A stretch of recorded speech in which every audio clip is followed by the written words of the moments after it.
এটা কি দেশি? দেশি মাছ। কত করে? কি মুরগি এটা, দেশি না সোনালি? খোদ দেশি।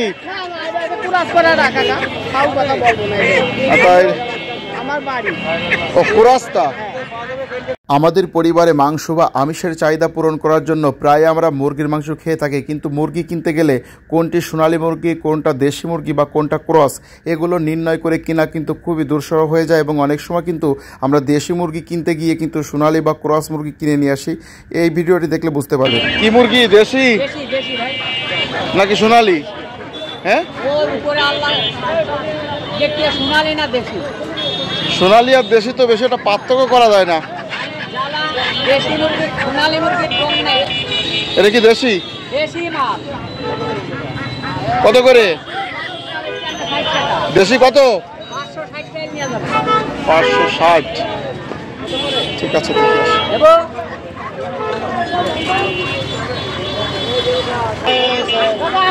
কি মুরগি এটা, দেশি না সোনালী?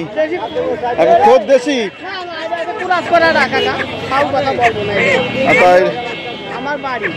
ও কুরাস্তা। ও আচ্ছা আচ্ছা, তাহলে এটা পুরো দেশি না। এটা কত করে?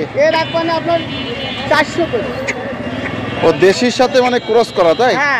আর 600 করে, মানে 580 করে বেচা কিনা।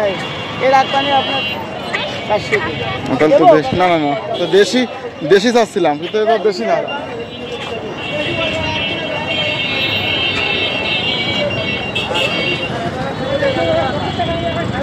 এমি আবার আপনার কি দেশি না ক্রস? আচ্ছা, আমার একটা জিনিস দেখান তো, এই যে সোনালী অর্থাৎ সোনালী বা ক্রস, এটা চিনার উপায় কি?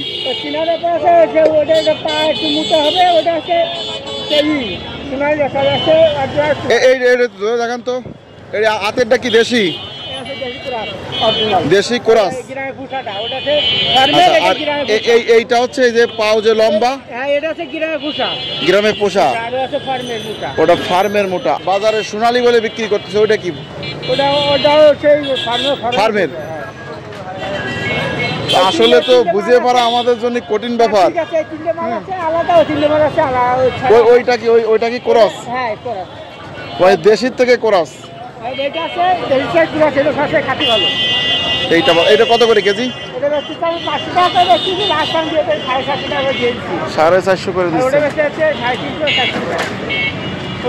তাহলে সোনালী যেটা, সেটা হলো পাও লম্বা থাকে, পাও লম্বা থাকে, আর দেশিগুলো পাও মনে হয় খাটো না? এখানে দেশি কোনটা? এটা হলো দেশি, এটা হলো গ্রামে। এটা কি ক্রস? আর দেশি কই? এটা হলো দেশি ক্রস। ও, শিরা দেখারও ব্যবস্থা আছে না? আপনারা বোঝেন, আমরা তো আসলে বুঝতে পারি না ভাই। বানাই দিলি ওইটা বুঝতে না, চলে বানাই দিলে কত করে? এটা 550 টাকা করে বেশি, বাইরে দিয়ে দিই 3টে না। ঠিক আছে, দেখি আমি একটু দেখে আসি।